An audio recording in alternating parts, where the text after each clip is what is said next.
All right, welcome everyone to our regular meeting for June 20th, first day of summer. We're about 45 minutes into it. We're going to have a moment of silence and a salute to the flag. Before we do, I just wanted to mention that Florence Cano, wife of Dr. Harold Cano of Spotswood, has passed away. Many long-lived members in Spotswood would know them. They were across from the new shopping mall now?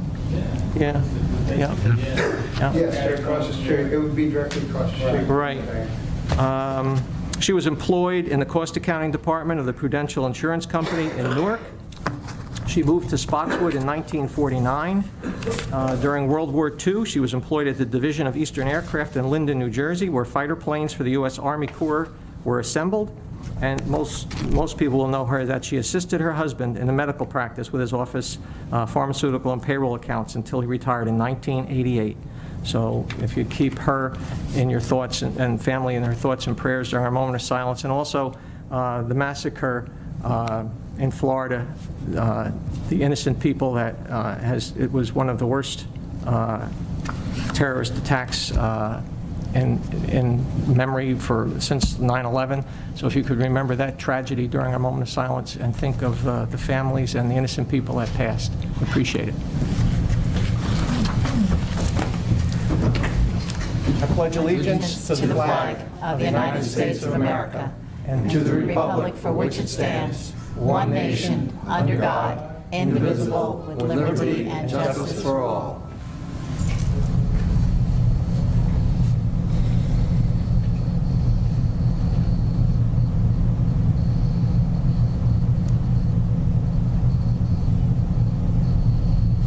Thank you.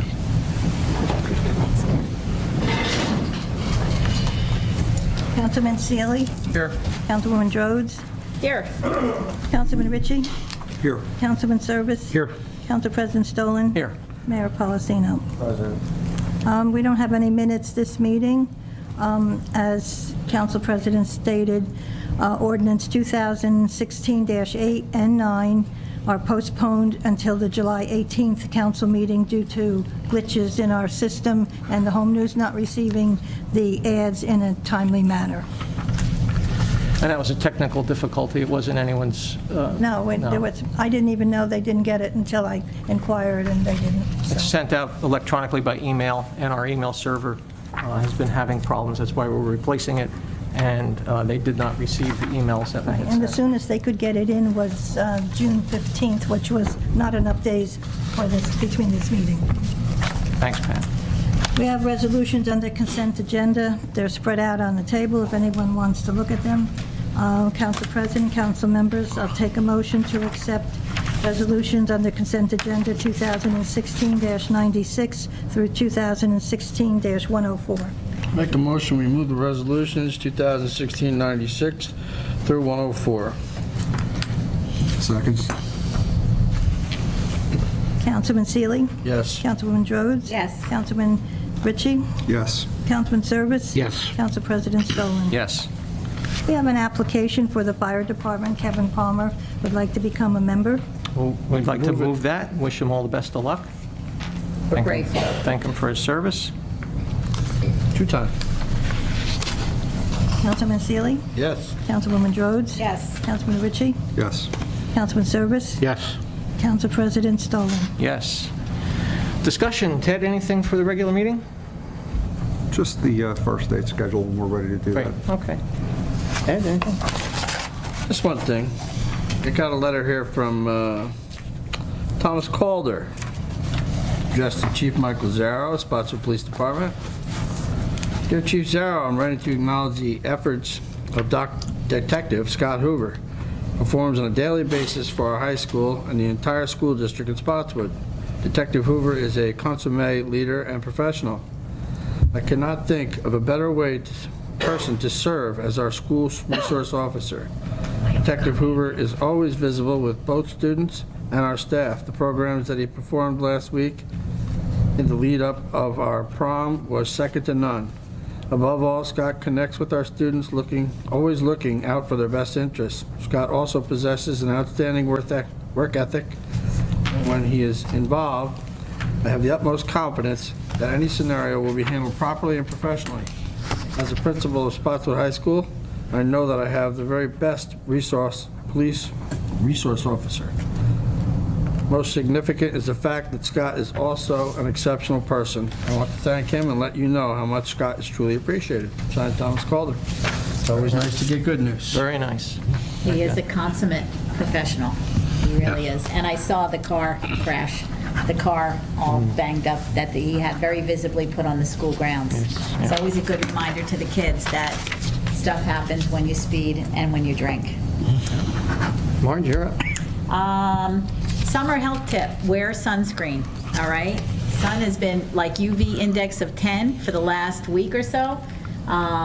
It's a beautiful summer weekend. You can forget to put the sunscreen on, but skin cancer, 8,500 people every year in America, every day in America are diagnosed with skin cancer. So don't forget your sunscreen. The Senior Center is looking to expand services. Remember, anybody 55 and above in Spotswood can join the Senior Center. There's lots of great activities there. And we're looking to do some more things down there. So we are actually devising a survey to be distributed with the tax bills in July, and a brochure about the current services that are there at the Senior Center with the tax bill in July. I want to thank Dawn publicly for helping move forward with this effort. She attended several meetings with me. We met with the leadership of both the Senior Club and the Friends of the Office on Aging, and they are very amenable to having this done. They're very excited because I think they want to see new people coming in that have not used the Senior Center before. So it's been a nice process to work with Beth down at the Office on Aging, as well as Janine, the director, to develop the survey. It's very quick. I would encourage everyone to fill it out. You can mail it back, you can fax it back, you can scan and email it back to Janine, and you can drop it off. We'll have drop boxes in Clearwater, in the library, in the Borough Hall, and in the Senior Center. So we encourage everybody to partake in that. We're going to launch it mid-July. I think it's going to be returned, when did we say, Dawn? I believe it was like the first week in August. A lot depends on when the tax bills go out. Yeah, so we'll judge it by that. We're also getting town-sponsored email. Can you believe it? You can actually email your council people at a Spotswood Borough email address.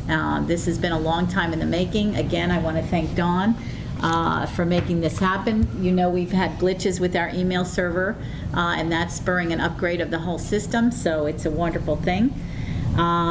Senior breakfast was great, the emergency services breakfast. I know Ed was there and I was there. And the carnival. I can't say enough. It was the 10th anniversary of the carnival at Immaculate Conception, and it was a terrific event. Great fellowship, lots of people there, a lot of families, a lot of young kids, and a lot of excitement. And it's just a wonderful thing to see that resurrected here in town, and I can't believe it's been 10 years that we've been holding it, and not one incident of any kind in those 10 years. Yeah, knock on wood, right? And that's it for me. Thanks. Thanks, Marge. Leo, anything? No, I have nothing. Nothing? Mr. Mayor? Just a couple things that residents on Alcott Avenue brought up.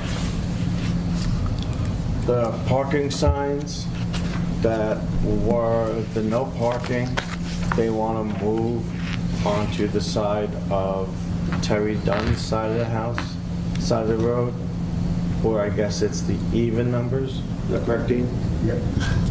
Because the fire hydrants are on that side of the road and On the opposite side, Nick. on the opposite side of where we Okay. are now. And currently you have cars that are blocking the fire hydrants. So they brought that up to my attention, and they also brought up that where the signs currently are now, if you look down the block, if you make the turn from Manalapan, you see the back of the sign. So when you park your car, you don't know that you are parking in a no parking zone. You know, that we're gonna have to flip the signs around so they're facing Napa Road when you come in. That was, I did not know, and the sign's been up for over a year, I guess, and no one's ever. So the sign's backwards on the wrong side of the road? No, it's on the side of the road, it's on the side where you'd be going out Alco. So when you're coming in, you see the back. God bless you. In order to read the signs, you have to come in, make a U-turn, and come back out. Yeah. Yeah. They're on it, the fire hydrants are on one side and no parking's on the other. So Yeah. that makes sense. They're backwards. Yeah. So we got changed. Well, they're just on the, we want to change the side of the street that they're on. Yeah, and also we'll flip the signs around so people that are coming down Manalapan can see you can't park on that side of the road, if that's okay with council. Well, wasn't there, Terry came back to us and said she wanted to totally rescind gone. it? Totally gone, Because she yes. lobbied us to make it no parking, and then she wanted to rescind it because the neighbors were mad. Yeah. So right now, isn't it current no parking on either side? No, one Now, side. one side, and after it was brought to my attention at the carnival, I went and looked, and they were totally right, No, it sounds like no problem to me.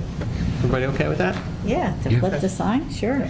Well, you're changing the side of the street that they have no parking on. They put the parking on Terry, no Terry's parking side. on Terry's side because the fire hydrants are On on that that side. side of the street. On Terry's side. And then we're gonna flip the signs around so you can read them when you're coming down Alcoa, not when you're leaving.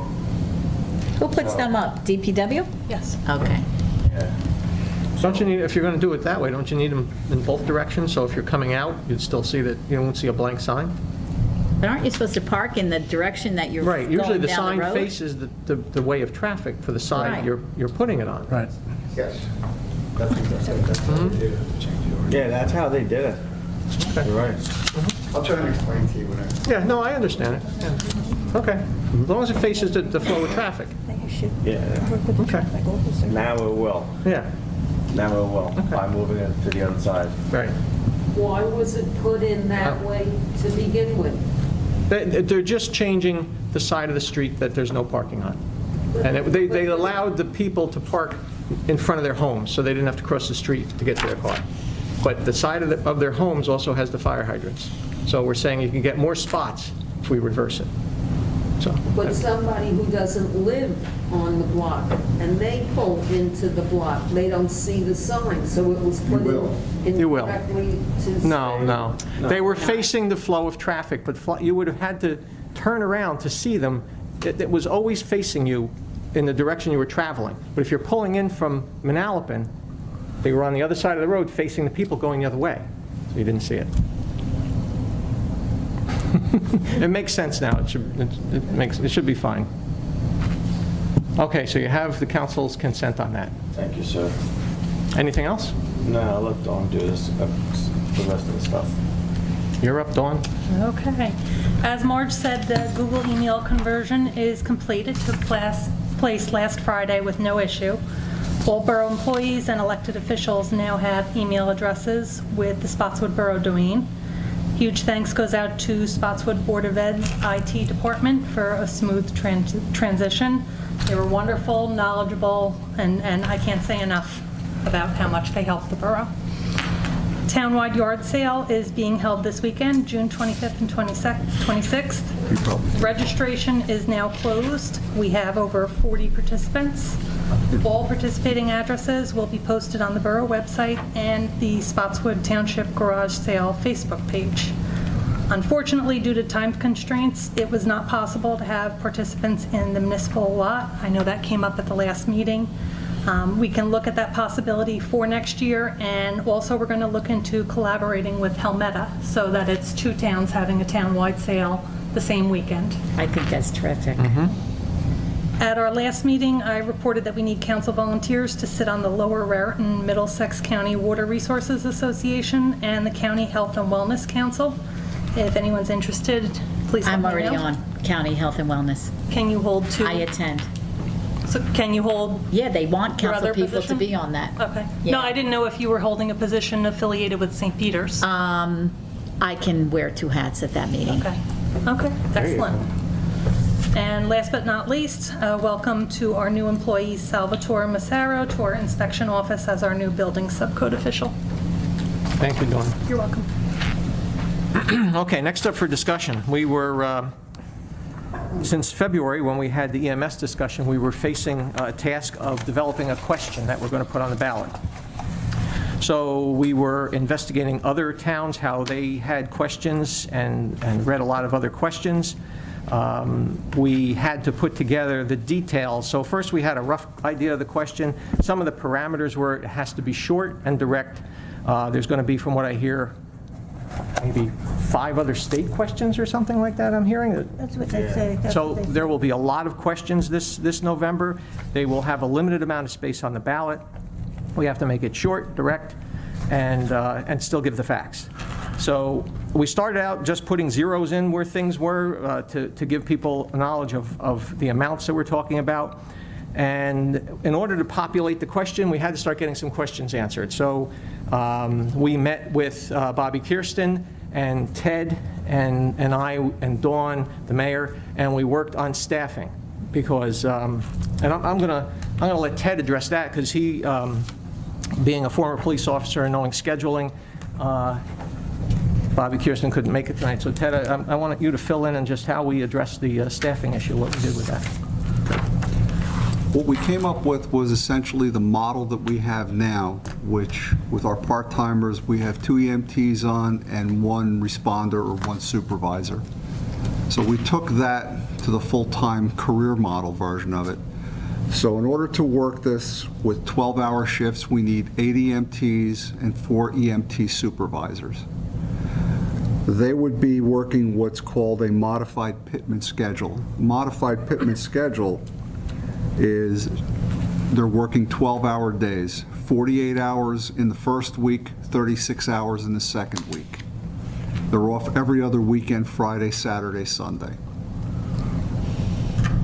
The way the schedule works is in the first week, they're paid overtime for a portion of the schedule because they're working 48 hours in week 1, so they're getting 8 hours overtime automatically. But in the second week, they're only working 36 hours, and they're only paid for 36 hours. So what it comes down to is approximately $35,000 a year for EMTs and approximately $41,500 a year for the supervisors. And then in addition to that, you're going to have some per diems that will be factored in when people are on their days off. This schedule is a very successful schedule anywhere it's been implemented. Police departments love them, EMS systems love them. The fact that everybody knows every other weekend, 3 days, as opposed to working 7, 8 weekends in a row before you start seeing pieces of them. The schedule would work 6 a.m. to 6 p.m., 6 p.m. to 6 a.m. There would always be 3 full-time employees on duty. 2 plus a supervisor. So the ambulance is responding with 2 people on board and a responder if it's available. If there's a second call, the responder can break free and start to look and assess the second call and decide whether or not we can wait for our ambulance to finish up what it's doing and come, or if we need to go to mutual aid immediately. Without the responder, we would save a significant amount of money, but the problem is that if a second call comes in while the first call's in progress, you have nobody to go there. You're instantly going into mutual aid. So at least here we have our own people looking at this. The system operates now. It's got its flaws, but it operates now. What we've done is just expanded that system to make it a full-time system.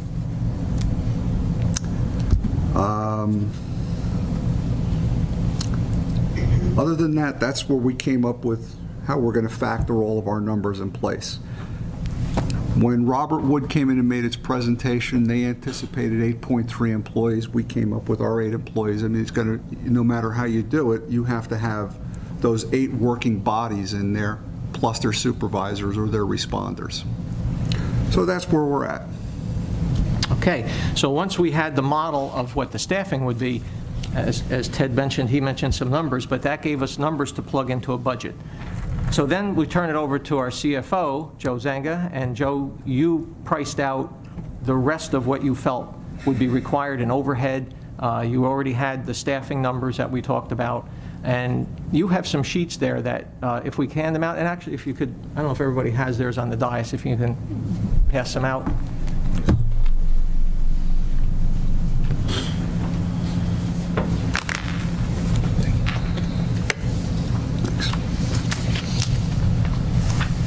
Thank you. Thanks, Joe. Thank you, Joe. And if you could pass them out, and hopefully we have enough for the audience, otherwise we can.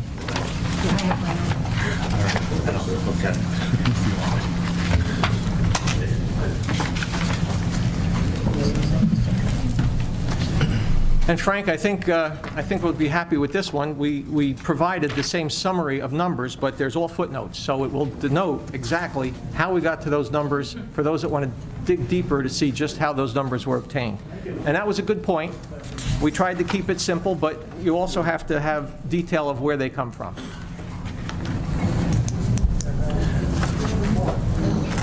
So Joe, if you could just go through that for us a little bit. Okay.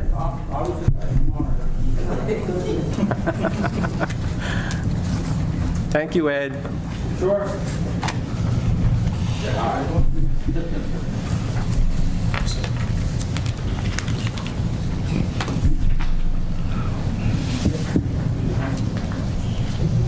Okay, Joe.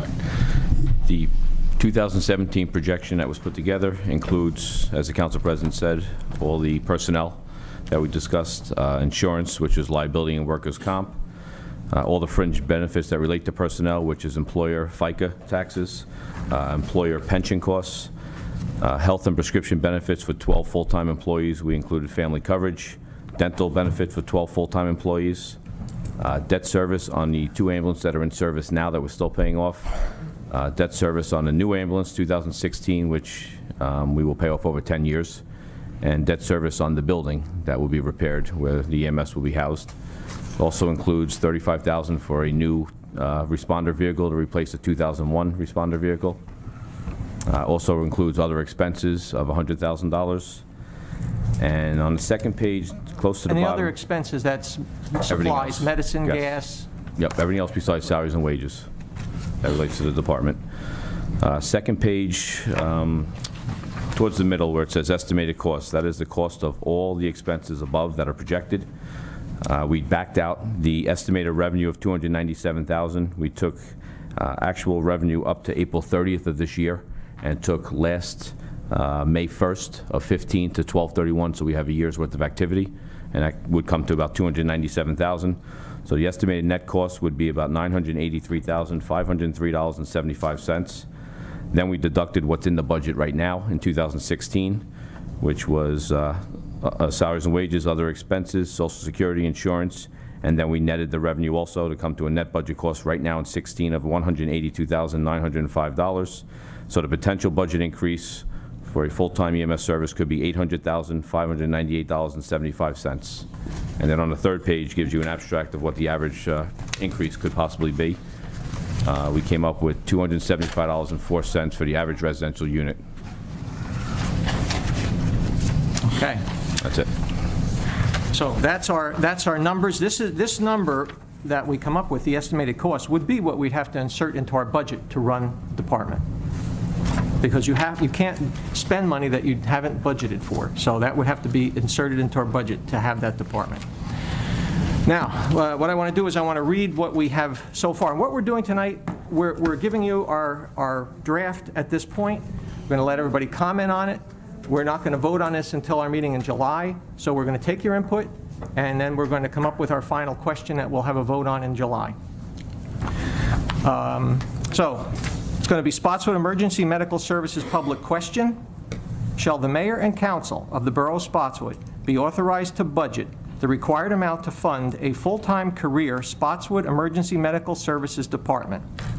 The estimated 2017 budget amount of $1,281,243.02 would increase property taxes $275.04 on the average assessed home of $254,661.52. Question mark.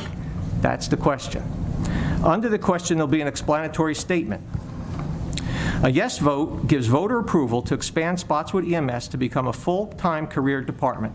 It would include a part-time director, 4 full-time emergency medical technician supervisors, 8 full-time EMTs, with additional part-time per diem EMTs to fill in when the schedule requires. The Borough CFO has estimated the budget required for this full-time model, which includes employee salary, pension, benefits, and related overhead expenses, to be $1,281,243.02, with future annual increases to be expected. The tax impact of $10.842 cents per $100 of assessed property value was reduced by anticipating revenue from the insurance billing of services. Should this question pass, a special budget referendum, New Jersey SA 40:A 4-45.3I, in 2017 will most likely be required to exceed the budget cap for funding the EMS expansion. Formation of the full-time department model would be contingent on the passing of this referendum to exceed the budget cap. Okay, so that's the yes explanatory statement. On the no side, a no vote will allow the mayor and council to explore shared services or contract options to provide 24/7 EMS service dispatched and stationed within Spotswood. All service options would be required to provide the same level of emergency medical services currently offered at a greatly reduced cost. So that's it. I know, Dean, you had mentioned that, we convoluted, but we tried to make the question itself very simple and clear. Actually, I have what I just read. I have some copies that we can hand out to you, so you didn't have to write it all down. Can you look that stuff down? I got it. So what we're doing tonight, we're taking input on that. We'll have that during our public portion that's coming up right now. And then we'll take your input, and we're going to have a vote on that as a resolution at our meeting in July, and then it would be put toward the county for being placed on the ballot. A quick question. Yes, sir. President. The no vote, does that have a price tag to go along with it? Well, that is what's difficult, and I have run this past other colleagues that don't live in town, don't have a pony in the race. And they said, your yes question is very detailed. It's very specific, and it tells what the costs are. Exactly. Your no vote is like, it's unclear. But we can't make it anything else because while we have what our past RFP was, which was $300,000. Then can we at least use that number? Nick, I can't hear you. I'm sorry. I didn't hear your original question because the papers were being passed out. Can you hear me? No. Hello? Okay. My original question was on the no vote. Could we put a $ in there as the yes goes into great detail where the no doesn't? And that is a good point. And that's something we can consider how we can work it out. Again, we got to try to keep it as brief as possible. But our RFP was $300,000. The reason it says greatly reduced rate because comparing 1.2 million to 300,000 is a great difference. Yeah, that's why I was wondering if we can just put the 300 grand in there, at least it gives the residents a number. And then, but we also had an East Brunswick shared services agreement where we were looking at $100,000. Correct. And So- East Brunswick just signed an With St. agreement Peter's. with a hospital system that is a zero cost. Yeah. So, you know what? There's lots of options out there to look for shared services. There is lots of low-cost options. So we had some of these options. They're no longer available. Correct. They had to pass this by because of what had happened. We were looking to do this, and we saw significant savings with similar services. So that's something we can try to do. Anyone who wants to come up with some language that we can insert, if we can add another sentence only, and keep it brief, but certainly, I think we're all open to that. Yeah. Well, I just want to make sure the residents don't feel like we are trying to play a game, you know what I mean? Where they can, because we actually got a very good yes. It goes into great detail on the cost, on the tax rate. Because we have a specific thing You we know, would be doing. On the Yeah. no side, we just tell them they're saving a great amount of money. You know, I just have the fear that we're going to No, I've been struggling with that as Yeah. well. hear that from the residents. Unfortunately, the only thing I see, I get what you're trying to bring out, but we don't know that the numbers that were through Robert Wood Johnson the last time would be the same numbers we'd see again. I think the only way you can figure out a definitive, concrete number to plug into that is to say, if it goes down, we keep what we have right now, and this is what it costs us. I think to put in 300,000, the problem with that is what happens if Robert Wood comes back and it's 450, 475 this time? We've said, look, we're going to do it Well, for there's three. other systems besides. No, I'm just Robert Wood using out there that. that I'm would not- bid on it. But they're What I'm within saying is, we don't know Is what we we would shouldn't get put a back on an number. RFP. No, you shouldn't. So I find it kind of difficult to say, what number do you put in there? And I was, you know, I was trying to do it, I just want people to know, if it would save $10 a household, it isn't worth it. It would be better just to do the full time. So the only way the council and mayor would entertain it is if it was the same at a great discounted price. So maybe there's something we could say, for example, in, You can't. well, it is an You got no example. room on the ballot to put it. Well, I know, So that's the what's- problem. What are you going to do? Well, that's the problem. It gets wordy. How do you do it? But let's brainstorm. We can come up with something before July. The ballot's killing us with all the questions from the Yes. state. Yeah. And But I mean, we could, You know what, I just want to comment, nobody's playing games here. I'm going to tell you right now, I make my living in the healthcare industry, and nobody is playing games. We have answered every single question that's been thrown at us from the public. We have been open and upfront about the process. This is the best that we have done. We've done a lot of research. We've involved all of our professionals. So don't even entertain that, and don't bring that up again, because nobody is playing games. This is Don't think serious stuff. Playing games comment was a shot at anyone on council. It's not. It's, I don't want the public to see it that way. I'm not saying I see it that way. I'm just saying, after reading this, that's how it could look. Well, I would like anybody to come up, and we'll have a public comment session, and let's see if they think that's happening. I mean, I could be totally wrong. I just think that we went into such great detail on the explanation for yes, and then no was totally, Well, the yes part is the easy part, easy. I because we agree. have the We CFO calculate. that can crunch numbers. See, Joe The can problem with the calculate no part is, We what don't number have- do we plug in? I agree with you, Council. So it's kind of disingenuous to say that, you know, at a cost of 300,000 or 400,000, it's going to be at a reduced cost, but what reduced cost? Yeah. Until we know what the, you know, what the feel of the people is in November, we really don't have a number to throw in there. No.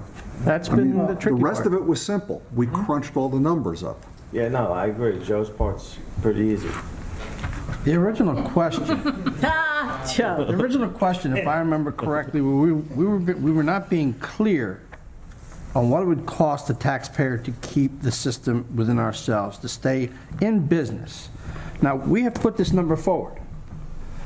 And we've talked about this question in great length. I mean, it's gone back and forth with everybody. We put it up there as a dollar amount. The only problem I don't see with this is I just watched the school approve over 400. Okay? If people want to keep their own EMS system, they're going to vote to keep it at 275. I mean, that's the only way I see it here. We're being as explanatory as we can. To go into detail with the no vote would be just exactly what you're saying. Would look like we're hiding something. Oh, we can do this, we can do that, we can do that. We won't know what we can do until we look. And we may not even be looking come November. Whereas if it's a yes vote, it's over, it's done. See, that's So the I think we've been clear. I mean, That's the complication.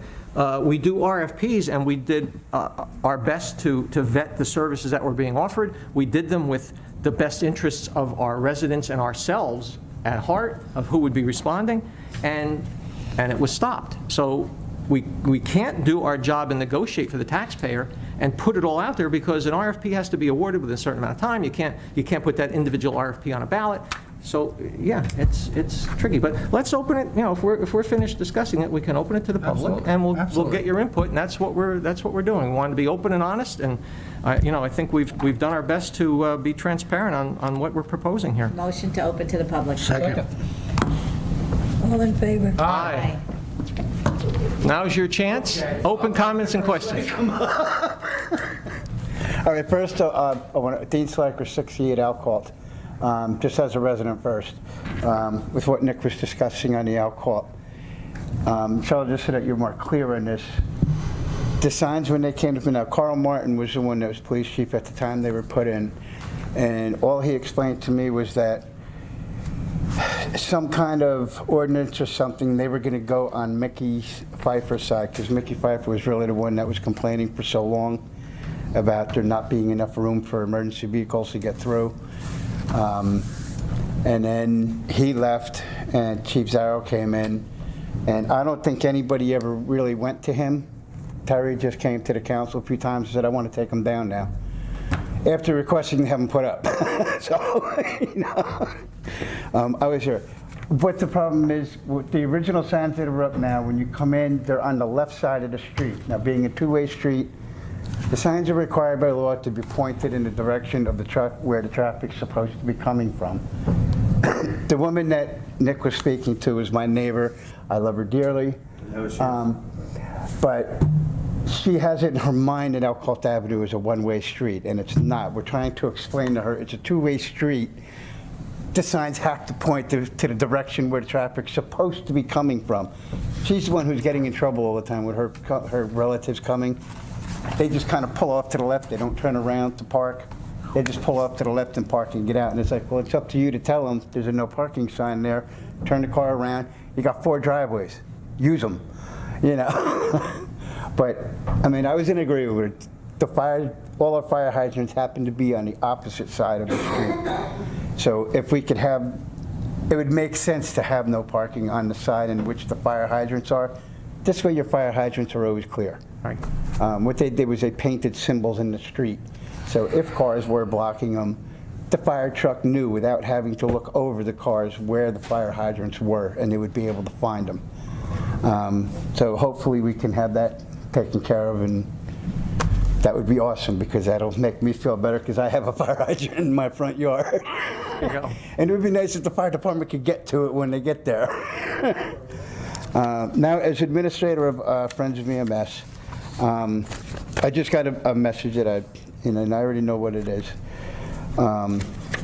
It's simply, the numbers are more realistic now, but in the beginning, it was supposed to be $70 a year compared to $42 a year. So I think the biggest question is going to be what happened between February of keeping everything the same and having the 4 full-time EMTs, I think it was, and 4 full-time supervisors. I'm not sure what the numbers were on the exact personnel, other than the 4 full-time EMTs. In November, we weren't at that. Well, no, I mean in February. February, we weren't at that point. We were at, comparing it to where we were, to going to the interlocals, or the RFP. I mean, I don't have the paperwork in front of me, but I remember that I believe he had put some numbers together, and it was $70 for the Was for it 70? single benefits for full-time EMTs. I think we were looking at 18 at the time, not the 12 for the scheduling. Okay, yeah, I'm not sure what the exact personnel things were, but, There was different models. so what happened between it, what numbers have changed? We're adding 8 now full EMTs? In November, we were comparing the RFP of Robert Wood Johnson Yeah. to where we currently were. So currently, we were all part-time, no health benefits, and we were comparing our current number to the RFP. Okay. We were comparing the difference of what would happen if we went to Robert Wood Johnson. That was like $72 a household? Yeah, it was $70 a household for single benefits for 4 full-time, and then $117 if we went with family benefits and full-time employment. So that's where we were before. We were comparing our current system, our current budget, to Robert Wood Johnson's RFP.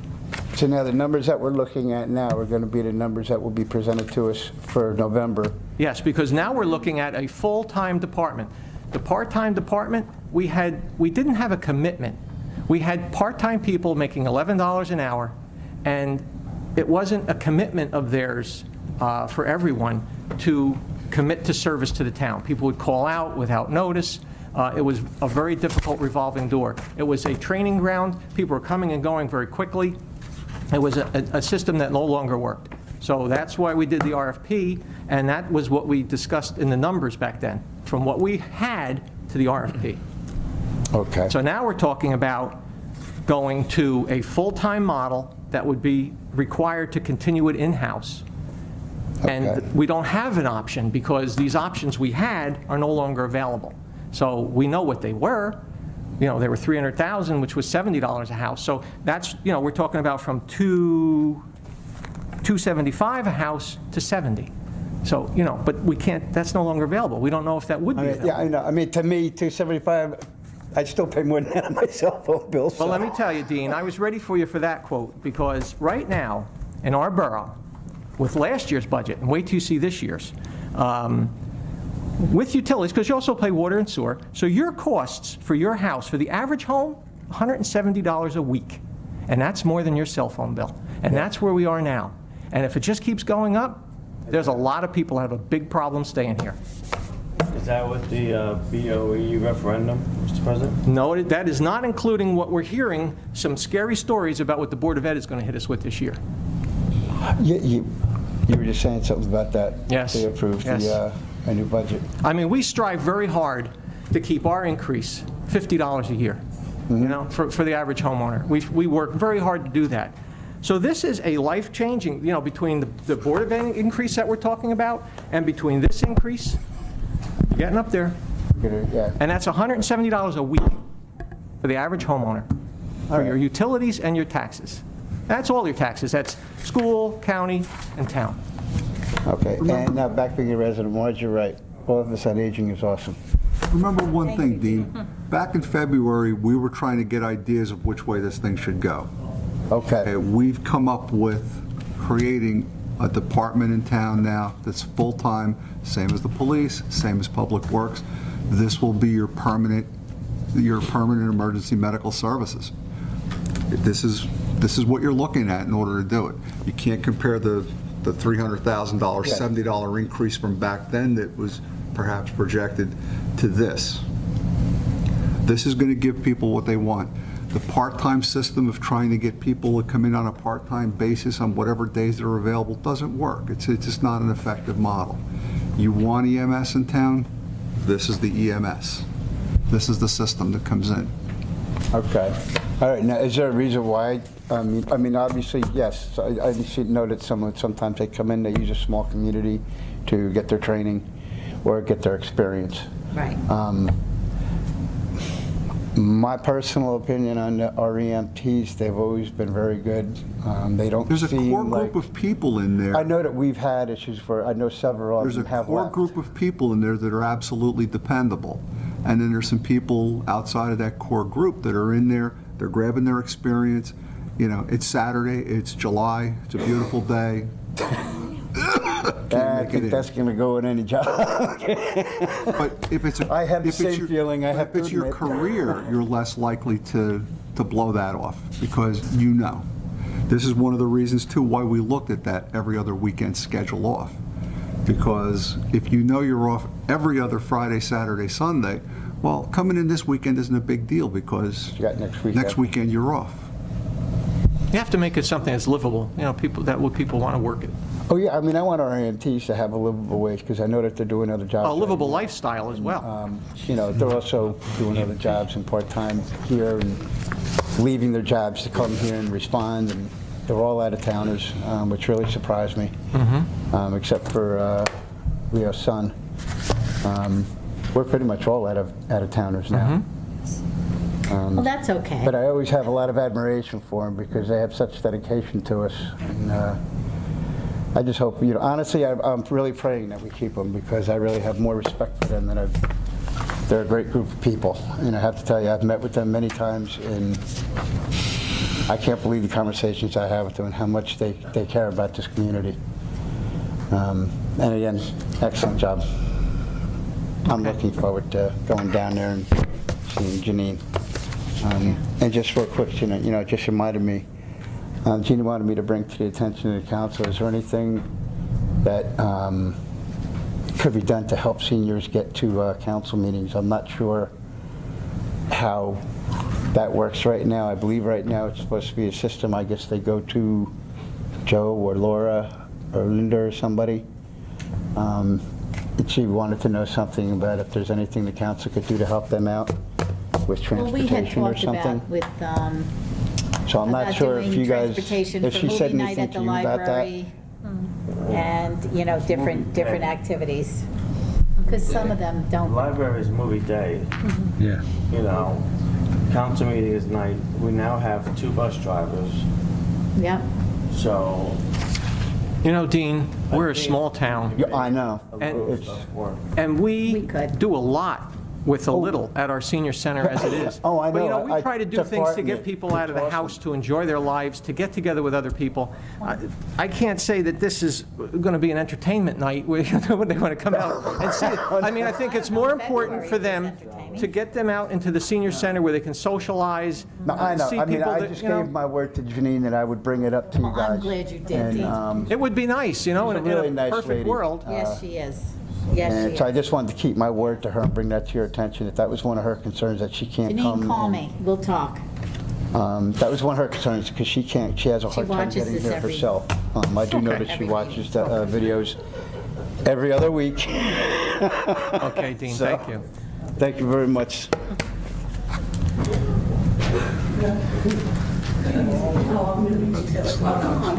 Okay, sure.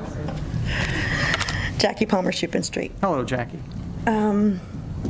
So 2 questions I have. Ted had said that we researched a number of different towns in order to figure out which schedule, what type of work, what was going to work in a schedule. Can you share with us which towns we looked at? What does South River do? How do the other towns who compare to our size and they have their own EMS functions, how do they work? I did not say that we looked at different towns. I've looked at different schedules from the perspective of having worked different schedules in the police department. Okay, so did we look at other towns? Well, Bobby Kirsten is very familiar with EMS. He's worked it most of his life, and he has been a consultant with East Brunswick as well.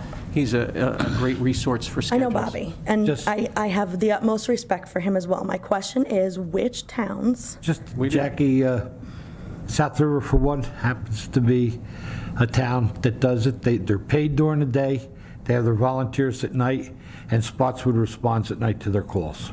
I'm not attacking what you guys are saying, I didn't okay? hear- Please don't misunderstand. I'm trying to understand, right? 3 scenarios were put in place by the administration when this all went on back in February. Joe sat here and fielded 101 questions from people regarding 3 sets of numbers that he put out. What you guys have done at this point now, which is fabulous, I think that's great that we want to do the best case scenario for Spotswood and say, it's going to cost us $1.2 million to have the best EMS service in the planet. That's not necessarily necessary for us at this time. That's not the best EMS on the planet. That's what we have now, because we still only have 1 crew. The best would be to have more than 1 crew, more than 1 responding vehicle. The problem is, We in can't addition... afford that. We can't afford that. I understand. Can and I it's not a- just finish my Sure. question? Okay. So my question to you is, we had 3 scenarios. One scenario, that was Robert Wood Johnson coming in and doing when they did their presentation and all that stuff, right? And we had a dollar amount, which was $42 per household, which was the tax dollars that they told us. The administration put together 2 additional plans, which did not have 12 full-time employees and a part-time director. It had 1 full-time director, and it had, I think, one scenario had 8 full-timers and one scenario had 4, 6, something like that. The numbers were $112 for the scenario that Nick had put in place, and $78 for another scenario, and $42 for the scenario with Robert Wood Johnson. And That's not unfortunately, I didn't bring my big folder of EMS at this point to look at what we did, but I know that those papers were handed out. I know that the 90-something people that were standing in this room had that piece of paper, and they questioned it. So my question now is, we just went from a $112 to a $275 change, right? That's a huge difference. That you are correct. These taxpayers in New Jersey cannot afford, in New Jersey, in Spotswood, cannot afford that. However, I'm not 100% convinced that that is the best fiscally responsible question for you guys to put on this ballot, especially when we run at a $1.4 million surplus and you still raised our taxes by $400,000 this year. $1.4 million surplus. We historically, which you showed in your presentation, we ran a $1 million to $1.2 million over the course of the past 5 years.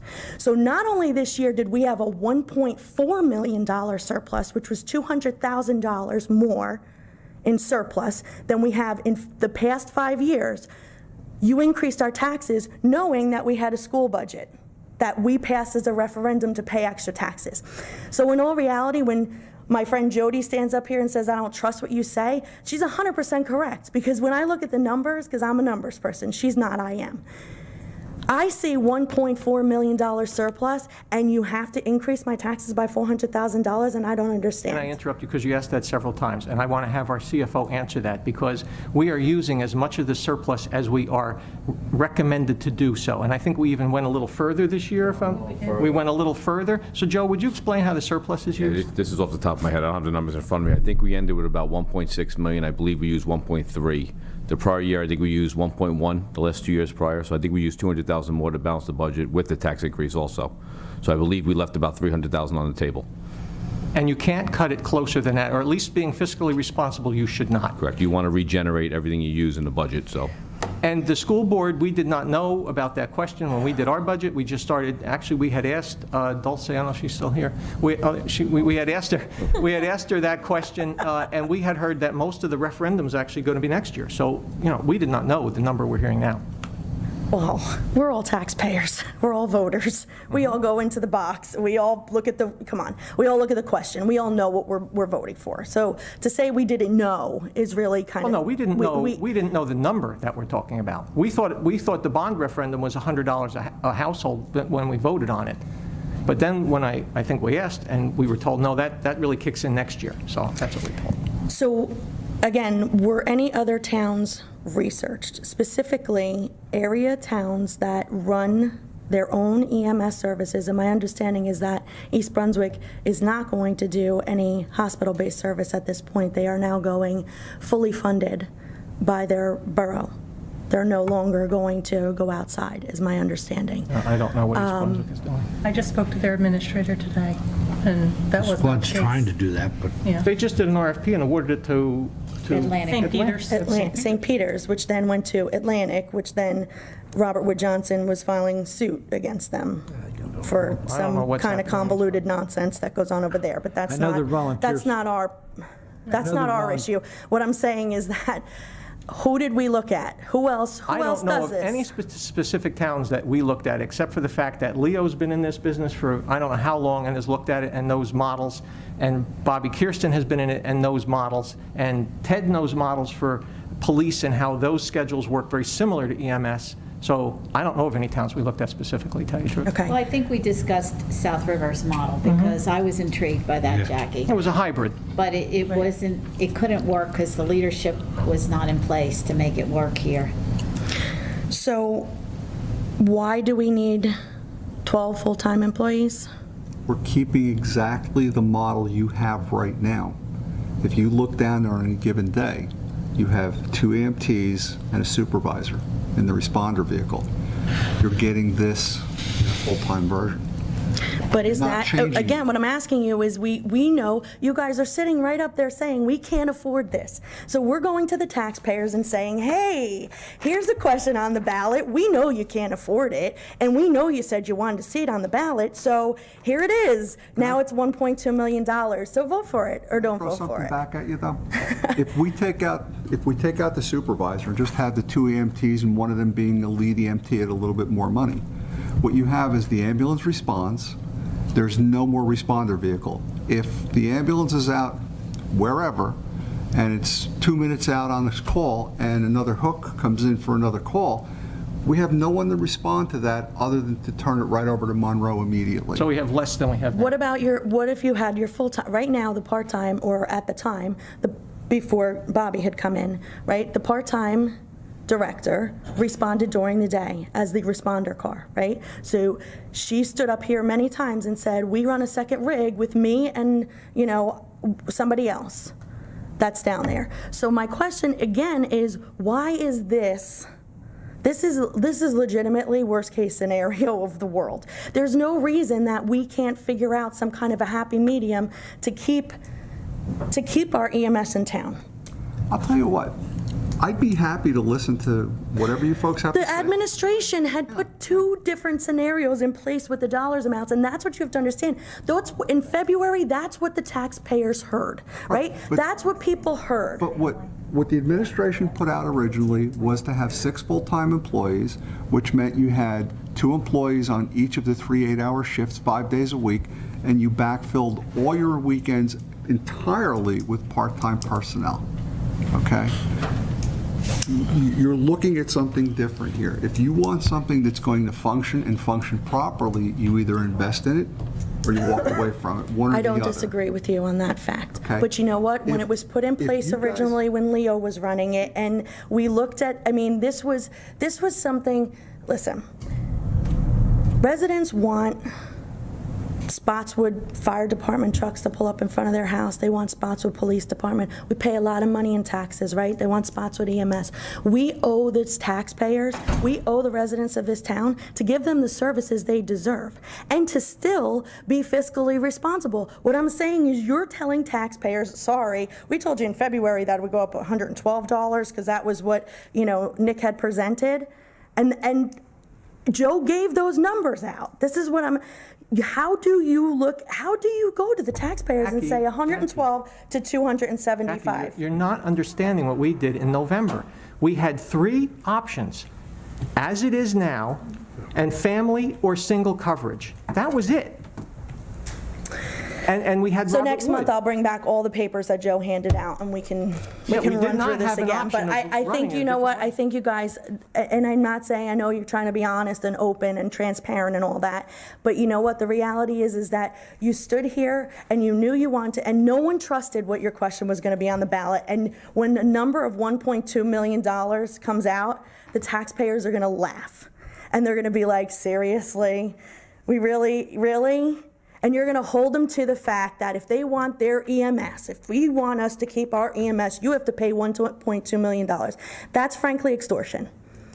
That's political extortion is what it comes down to. Actually, I thought the number was going to be much higher. We thought it was going to be closer to 4. Of course you did. I really did. That's political extortion. Well, Jack, I don't know where you come off calling that extortion. Joe, are you certified as a financial person? What I'm saying is there are different options for you to use. You are holding steady to, this is the way it's going to go. So what if you hire your 8 full-time employees and they go, you know what, after 6 months, this place sucks. I'm out. And you have a revolving door. What happens then? You can't predict the future. We need to move, we can't move from 0 to 60 in 10 seconds. We need increments. Costs are only going to go up, Jackie. No matter what you put in place, the costs are going to increase. I can tell you that right now. I think you guys are just making a mistake, and that's my opinion. Okay. And All right, thank you. whether you like it or you don't like it, and I know y'all are go back and talk trash because that's what everybody does instead of I don't coming to me and ask think- the question, because that's what every single person Wait. here Jackie, does. if you're going to continue, you got to come back up to the podium. I'm done. Okay. Jackie, I found that thing you're talking about. Real quick. What are you doing? Can you hear me? No. You're getting closer. Okay. The first revenue, the first one was Robert Wood Johnson. And that raised our taxes by $42 a year. Option 2 was bringing in 6 full-time employees and 1 full-time director. And that raised our taxes $108 a year. So it was 108 for realistically 7 full-timers compared to 42 with Robert Wood Johnson. But now you gotta throw in 5 more. Why? Well, that's the question they came up with. Well, But I'm asking why. okay, let us answer Your it. scenario- Okay, let us answer it. You've asked the question why. Yes. The reason is that you have to have, and we learned a lot from the process in November. Robert Wood was planning on having 8 full-time people to do that model here. And when we investigated the model further, and Ted, you can add to this, that's what you need to do so you avoid overtime. You need to have this type of schedule with these amount of people, and you're still supplementing it with part-timers. So the six full-timers we were looking at was not a realistic, there was no way to run that as a full-time model. And we learned from then that that's really what you have to do, because that's even what Robert Wood was doing. They were dedicating 8 full-time people to the town, and they have their own, that's not including the corporate supervisors that supervise, and that was just EMTs in town. They didn't even have a place to put their rig, remember? All right, if you have to come up to the podium if you have a question or a You're statement. next. But Dulcie's next. Simple questions. This $80,000 for the architect to fit out the building for in-house, why is that in here? Isn't that part of the whole FEMA rehab of the building to make it an EMS building again? No, and actually, I don't know how we're doing with that, Dawn. We have An extension until We January. have an extension. We have some monies from that, but we have a bond that we had done for the EMS building to prepare it. And if we do a full-time EMS, there are additional things we have to incorporate. So we were working with the architect, and we're going to do a bid proposal with deductions. So, we'll be ready to make the building either way, but it will be more expensive to make it to be full-time EMS. So we paid an architect to spec out our building to be an EMS building that's not prepared to be an EMS building. It's prepared. So we have to pay, but we It's have to prepared. pay another $80,000. That's what I just said. He prepared it with deduction items so that it's ready to go either way when we go to bid. It will be bid out, and we can just tell the builder, okay, no, you have to fit these offices out and not just leave it open. So it will be for either direction. We made it flexible, we can go either way. Like, the ceilings are gonna be done, Dulce, the lighting is gonna be ready That's not my question. for Yeah, okay. offices. We spec'd out an EMS building, so it should be ready for EMS. So the question is, why do we now have to pay again for architect to fit it out to be an EMS building? This architect fee is to spec it out for the building to be repaired. That's what that 80,000 is. But I thought that was the FEMA money to repair the building to be an EMS building. FEMA is paying some, and Joe, how are we handling that? I'll let you, FEMA's paying partial. The, under debt service where it says 520,000, that was the ordinance, that was the local share that Spotswood has to pay. FEMA was covering the additional amount, and then the 80,000 was an architect letter saying that this is what it would cost to retrofit the building. So that's not architect fees, that's what the architect thinks the cost will increase over and above. Is that so, retrofit to the current standards? I believe so. Yes. so the FEMA Stop. money is already incorporated into the bond number. You know, when you spec'd out the building, we had that meeting, and I remember asking about a whole bunch of stuff, and I said, this is an EMS ready, and you all said it was, but now I see that it wasn't, but whatever. Again, this part-time director at $40,000, how many hours a week does he work? He or she, whomever. Ask Dawn? Can't be more than 29 and a half. So they have to work 29 and a half? No, can't be No, more. up to. It can't exceed. Do we have a requirement of how many hours they have to work? It would be the 29 and a half. But you said up to, so my question is, like, if he decides to work 20 hours that week, is that okay? No, it's not. So it's a minimum of 29 and a I would half. anticipate the max. And do they get overtime, over 29 and a half? So it's just a salary. FLSA is 40 hours. You get overtime. So that employee would not be eligible for that? So they would be paid hourly after the 29 and a half? No. So if It's one, salaried. it's a salaried position, so if 1 week something's going on and he has to do 35 hours because of whatever's going on, he just still gets his same 29 and a half hour salary week. Dulce, Okay. go like this. You've got a fly on the side, yeah. I know, that's my friend, it's okay. Oh my God, it was driving me crazy. People need friends. Okay, and as far as your question goes, the only thing I'm going to say is that at greatly reduced cost, I don't understand what a greatly reduced cost is. So in order to do that, you can't put greatly reduced cost. I would like some sort of percentage at the very least, because otherwise this is going to be a no vote, honestly, and not because I don't want a paid EMS service in town, because I want our service in town, but I don't know what greatly reduced cost means. So if I say that you can go out and do whatever you want, does a greatly reduced cost mean that you're going to save me 10%? Because Kohl's thinks 10% is a greatly reduced cost. That was my concern as well, so you're going to see. So how about you compare what we currently have to what this would cost, would be one way, or at least put a parameter so that if you do go out to bid for whatever strange unknown reason, maybe because you just don't like your jobs, that you put some sort of cap, that you will not exceed 25% over, 30% over. Put a cap so that I know what it is you're talking about, because it is my money. The current model we have, even improved as it is now, cannot sustain itself. Well, that's up for debate, but that's not what we're talking about now. We're talking about No, we've this had and several what is weekends. a greatly reduced cost. You know, we had several weekends with no coverage. Again, that's propaganda for your question, and you can go out and spill that when you want the question to go your way. Right now, I just want some sort of estimation here so that I know what it is you're talking about. Okay? Okay. And you and I will speak later about the school budget, because I really don't like scare tactics. That was really just... Anyone else?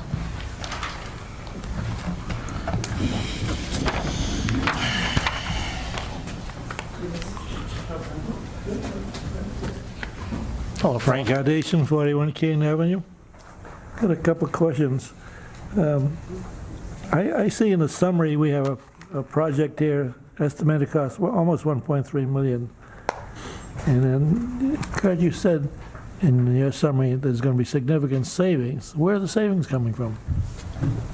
If it's a no vote and we can explore shared services or contract with someone to provide those services, there will be great savings compared to going to 1.3 million.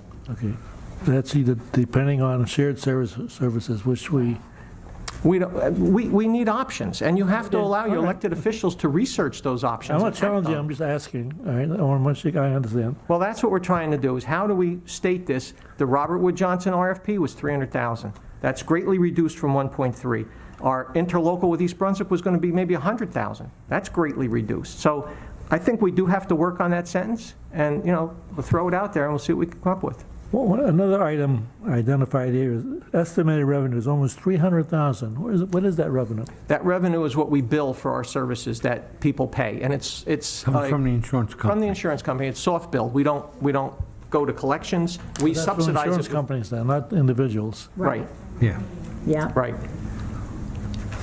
And Frank, we've Yes, seen ma'am. that decrease over the last several It's years. going- That revenue has really decreased because people are not utilizing the emergency services, I think, because they're afraid of being billed. And the Medicare rates went down. Yeah, Yeah. Medicare coverages have gone down. On the first page, the first item says other expenses, $100,000. Typically, the other expenses is usually nickel and dime stuff. All right, it's to cover all Yeah, these. no, the nickel and dimes, it's gasoline. 100,000 is a lot of money.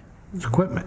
That matches our current budget for That's what other we're currently expenses. What is it, what is the items?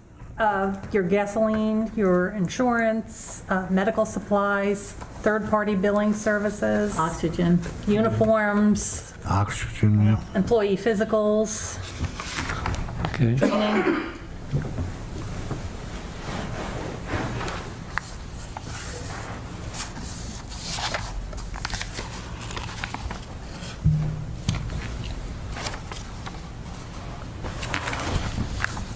Thank you. Okay, Frank, thank you.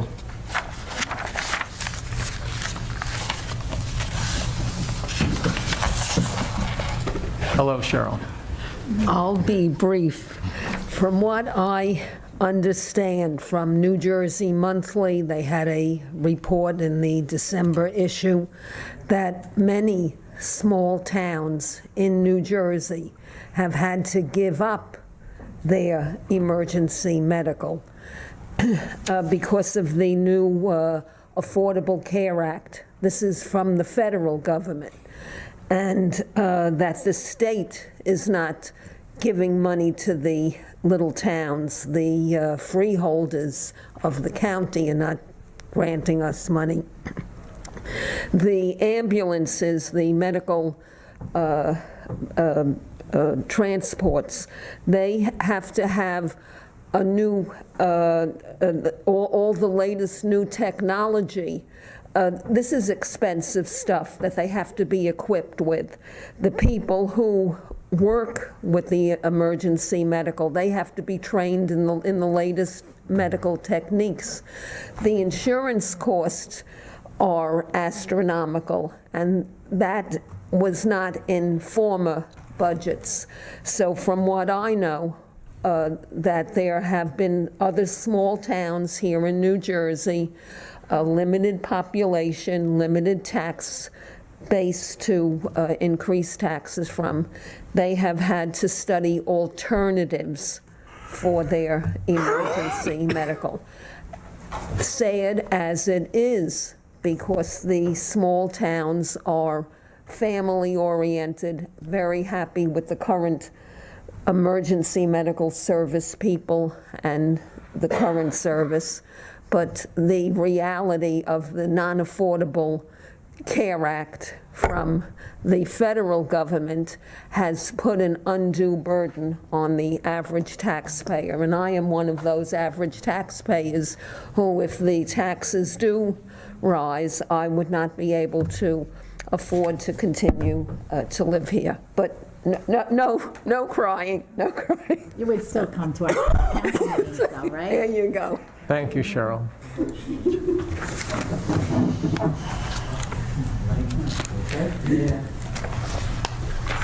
Hello, Penny.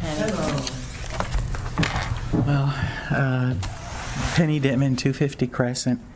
Wow, you really put a lot of work into this, and I know you did. This is like being between a rock and a hard place, because if I were just reading this for the first time and stepping into that voting booth, this issue is dead in the water with the way this is. And I don't know even what to suggest to you. When I got to this last sentence, all service options would be required to provide the same level at a greatly reduced cost, it immediately opens up that question. Oh, they have other options. There's other ways we could go, and my taxes don't have to go up $275, and I would vote no. So I don't know how to help you on that last sentence, but something to make it a little more balanced, viable, something. That's really tough, because you don't know what's going to be available to you come next winter.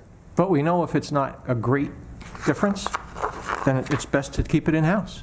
So that's what, if it's not greatly reduced, it doesn't pay to entertain it. Exactly. But you can't put any numbers in and say it would be reduced by half or this or that or the other thing. You can't do it now because you don't know what might be available. So try to revisit it and see if you can come up with anything. Okay. Okay. Yep. All right. Thank you, Penny. Thank you. Just one quick thing I just want. Yes, Dean. These Slaker alcohol. This has got to be a misprint. I mean, the thing, part-timers are at $20 an hour and full-timers are at $16 an hour? Is that a misprint? We are having an extremely difficult time filling shifts with part-timers. If you don't make it worth their while to come in, then they don't want to come in. They don't come in. And we can't have people calling out saying, I can't come in. It's more expensive to do that. We have to be able to pay people to make it worth their while to come in. Understand another thing, Dean. That $20 an hour that you're paying that part-timer, no benefits, no pensions, no anything. They're just getting a straight dollar amount. Your $16 an hour EMT is probably worth more 30-ish plus when you start adding their pension and all their health benefits into the Okay, so, equation. oh, yeah, I mean, I guess with the union contract, to get a pensions and Well, you have to give them a everything is pension. all They're in there government with the employees. Public concepts of the employment, union. yep. They're public employees, so they have to get a Yeah, pension. so I'm to looking at go that to and saying, PERS. wow, part-time, I think I'd rather work part-time at $20 an hour. Okay, thank you very much. Okay, Dean.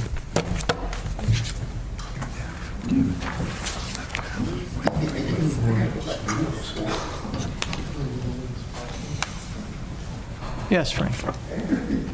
Frank Aldation again. On the debt service, I see 3 ambulances. Is that a purchase of new ambulances? What is it? If it was approved, we would purchase one 2016. One ambulance. There's one that we're figuring on purchasing if we stay in the EMS business. The other two are the ones we're paying on still. Oh, okay, so one And we're one short. new one? One new one. One new one. The others are just continuous. Yeah, we're keeping them patched up and running. Okay. Thank you. Thank you. Seeing no one else? Motion to close the public portion? Second. All in favor? Aye. All right, and entertain a motion to adjourn.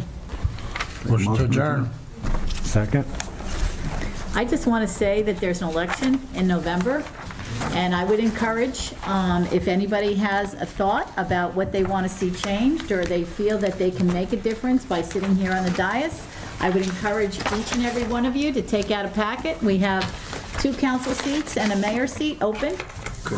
Please, if you decide not to run, please come out and vote, because voting is the only right we all are entitled to do, and we should exercise that. And it's a shame that we don't all vote, but a significant portion of the population does not.